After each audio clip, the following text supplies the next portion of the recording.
Hello friends, आज हम देखेंगे बुक कीपिंग और अकाउंटेंसी में object of book keeping and accountancy, यानी कि बुक कीपिंग यानी अकाउंटिंग रखने के उद्देश्य क्या हैं, बही खाता रखने के उद्देश्य क्या होते हैं। तो चलिए शुरू करते हैं। तो पहला उद्देश्य क्या होता है? भूल से बचने के लिए।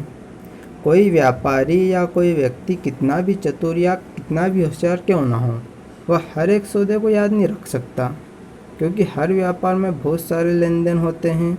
व्यापारी कोई लेन देन भूल ना जाए, इस उद्देश्य से प्रत्येक सौदे को लिखा जाता है। हर एक सौदे को लिख लेने से भविष्य में कोई समस्या नहीं आती। अब देखो क्या होता है कि जब कोई बिजनेस कर रहा है यानी व्यापार कर रहा है, तो सीधी सी बात है कि उसके व्यापार में एक दिन में बहुत सारे सौदे होंगे। अब वो हर एक सौदे को याद तो नहीं रख सकता कि मैंने किससे माल बेचा है, किससे उधार माल बेचा है, किससे माल खरीदा है, किससे पैसे लेने बाकी हैं। तो इसके लिए क्या है कि वो भूल ना जाए, इस उद्देश्य की पूर्ति करने के लिए उसे बही खाते रखने चाहिए। नेक्स्ट है हमारा लाभ हानि का पता लगाना। कोई व्यक्ति यह जरूर जानना चाहता है कि उसके व्यापार में लाभ हो रहा है या हानि हो रही है। इस बात का पता लगाने के उद्देश्य से व्यापार में हिसाब किताब रखा जाता है। अगर लाभ हो रहा है तो उसे और बढ़ाते हैं, और अगर हानि हो रही है तो उसे कम करने के उपाय निकाले जाते हैं, जो कि बहुत आवश्यक है। अब दूसरी बात क्या आती है कि कोई भी व्यक्ति बिजनेस कर रहा है तो वो ये तो जानना चाहेगा यार मुझे प्रॉफिट हो रहा है या लॉस हो रहा है। तो वो ऐसे ही तो पता नहीं चल जाएगा उसे उसे एक प्रॉपर बुक्स मेंटेन करनी पड़ेगी, बुक्स ऑफ अकाउंट यानी कि अकाउंटिंग करनी पड़ेगी, तब जाकर उसे अपने बिजनेस का प्रॉपर प्रॉफिट या लॉस का पता चलेगा। तीसरा आता है व्यापार की आर्थिक स्थिति का पता लगाना, यानी कि फाइनेंशियल कंडीशन क्या है हमारे बिजनेस की। प्रत्येक व्यापारी यह जानना चाहता है कि उसके व्यापार की आर्थिक स्थिति कैसी है।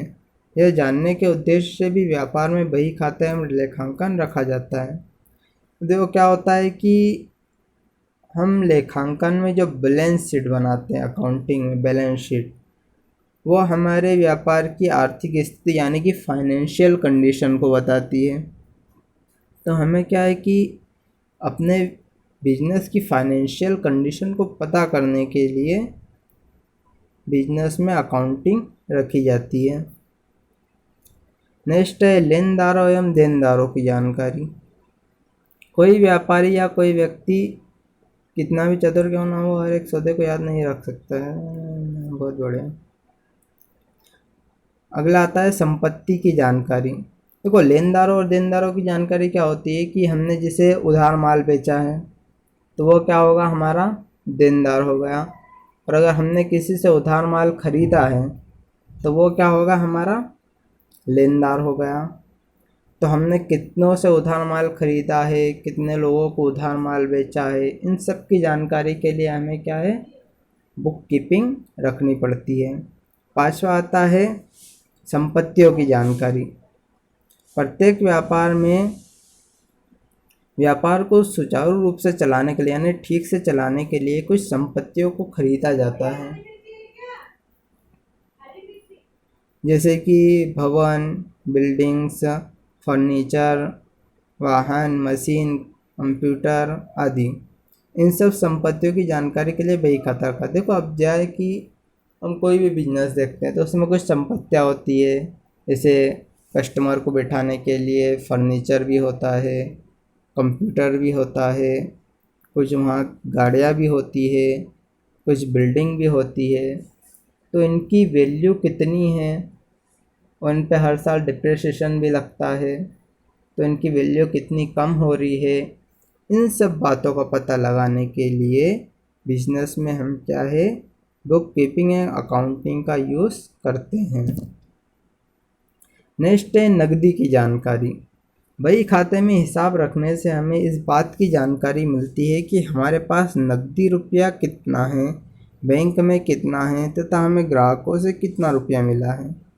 देखो हमें नकद की जानकारी प्राप्त हो जाती है कि हमें किस किस कस्टमर से कितना पैसा मिला है, हमारे बैंक में कितना पैसा पड़ा हुआ है, हमारे व्यापार में कितना पैसा पड़ा हुआ है। इन सब की जानकारी हमें बही खाते से मिल जाती है। अगला आता है खरीदी और बिक्री की जानकारी, यानी कि हमने कितना माल खरीदा है और उसे कितने में बेच दिया है। बही खाता रखने का एक उद्देश्य यह भी है कि इससे व्यापारी को यह जानकारी मिलती है उसने कितना माल खरीदा तथा कितना माल बेच दिया। इससे यह भी पता चलता है कि व्यापारी को माल बेचने पर कितना लाभ हुआ या हानि हुई। अब देखो हमें इसका पता चलता है कि हमने माल कितने में ख़रीदा था और माल को हमने बेचा कितने में है, तो उससे हमें प्रॉफिट हुआ है या फिर लॉस हुआ है। इन सब बातों की जानकारी हमें कहाँ से पता चलती है? बुक कीपिंग एंड अकाउंटेंसी से। नेक्स्ट है स्कंद की जानकारी। स्कंद बोले तो स्टॉक। बही खाते से हमें हमारे माल के स्टॉक के बारे में जानकारी प्राप्त होती है। इससे हमें यह जानकारी मिलती है कि हमारे पास किस माल का कितना स्टॉक बचा हुआ है। तो देखो कोई भी व्यापार कर रहा है तो उसके बाद जाहिर सी बात है किसी ना किसी चीज़ का, वस्तु का स्टॉक तो होगा ही। तो बही खाते से हमें क्या पता चल जाता है कि हमारे पास कितना स्टॉक बचा हुआ है। हमें बार बार उसे जाकर देखने की ज़रूरत नहीं है कि हम बार बार जाएं और स्टॉक को गिन कर देखें कि हाँ हमारे पास इतना माल बचा हुआ है। नहीं, अगर हमने बुक कीपिंग रखी है तो हम बुक से खोल कर ही देख लेंगे कि हमारे पास कितना माल बचा हुआ है। नेक्स्ट आता है करों को चुकाने के लिए, यानी कि टैक्स पे करने के लिए भी अकाउंटिंग रखी जाती है। जैसा कि हम जानते हैं कि हमारे देश में माल और सेवा कर यानी कि गुड्स एंड सर्विस टैक्स लागू है।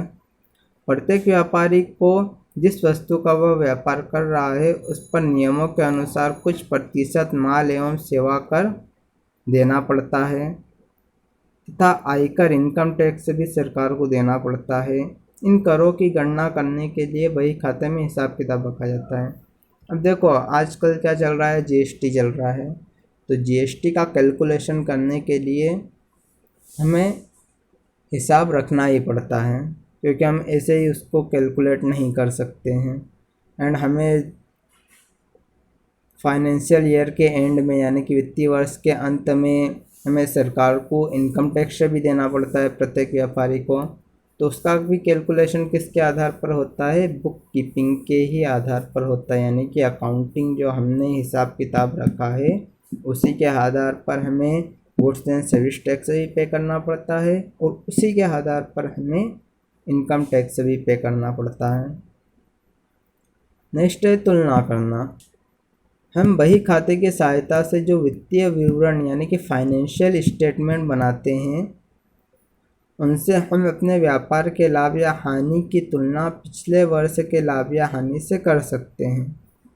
इसकी सहायता से हमें व्यापार की तुलना किसी और व्यापार से भी कर सकते हैं। अब देखो क्या होता है कि हमने पिछले साल कुछ फाइनेंशियल स्टेटमेंट बनाए होंगे, हम इस साल भी फाइनेंशियल स्टेटमेंट बना रहे हैं अकाउंटिंग की सहायता से। तो हम क्या है कि एक तुलना कर सकते हैं, यानी कंपेयर कर सकते हैं कि हमें पिछले साल कितना प्रॉफिट या लॉस हुआ था या हमें इस साल कितना प्रॉफिट या लॉस हो रहा है।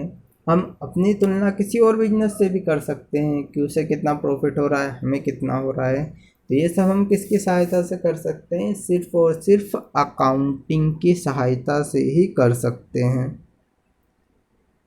तो इन उद्देश्यों की पूर्ति के लिए बही खाता और लेखांकन यानी कि बुक कीपिंग एंड अकाउंटिंग रखी जाती है। तो आप लोगों को ये वीडियो कैसा लगा प्लीज़ इसे लाइक कीजिए, कमेंट कीजिए, शेयर कीजिए एंड सब्सक्राइब कीजिए। Thank you.